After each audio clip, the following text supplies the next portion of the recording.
Here's a conspiracy theory. Police have scanners that can pick up conversations that happen near like radios and stuff like that. So if they're driving through a neighborhood with their police radio, they can pick up certain audio. Um so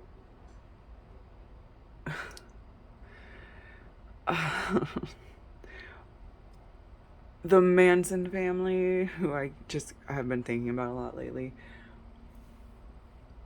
took over a large portion of Hollywood and has since been using Charles Manson as the spokesperson for the Manson family. But there, you know that the people who really were doing it up were not the ones that were the face of getting caught, because they targeted more people for their business paperwork than there were people involved with it in the media.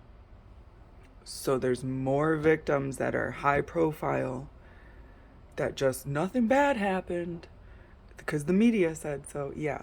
So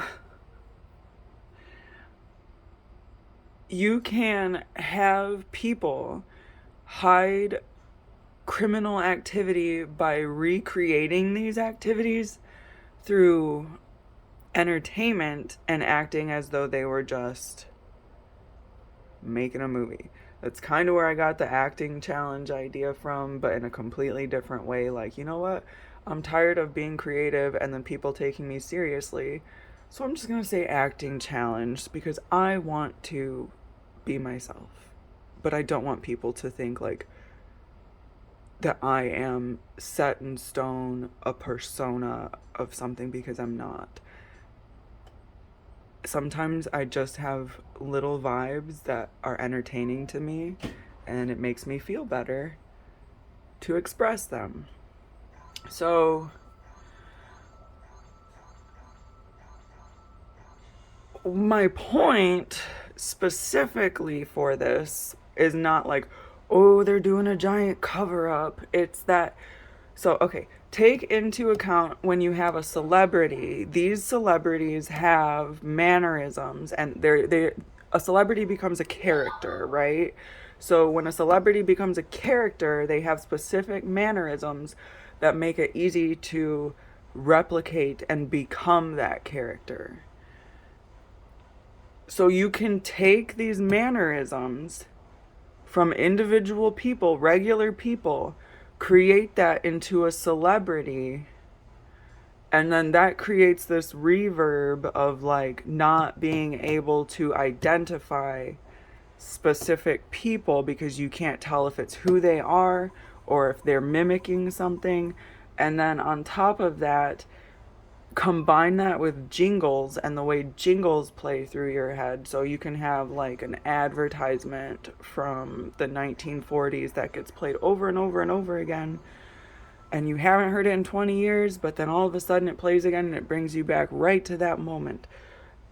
And the way that the CIA uses remote viewing is to, you have to be able to identify specific unique things, otherwise you're not, your imagination is too vague. So if you can't identify through remote viewing like a unique visual, then you're going to have a lot harder of a time doing that job. I've watched a lot of videos. So when you have a certain person who the government might be trying to find using these psychic remote viewers,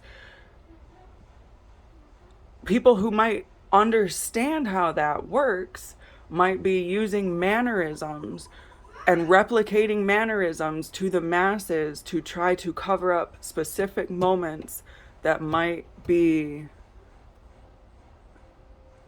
vulnerable to remote viewing. So it's totally conspiracy. It's like way conspiracy theory out there. But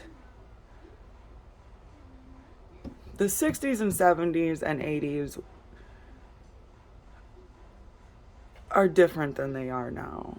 And just think about it, I guess. It's a conspiracy theory. Don't take what I'm saying as fact, but this is an idea I want to get off my chest and be creative about. And do not say that I'm giving you ideas to do anything. I'm just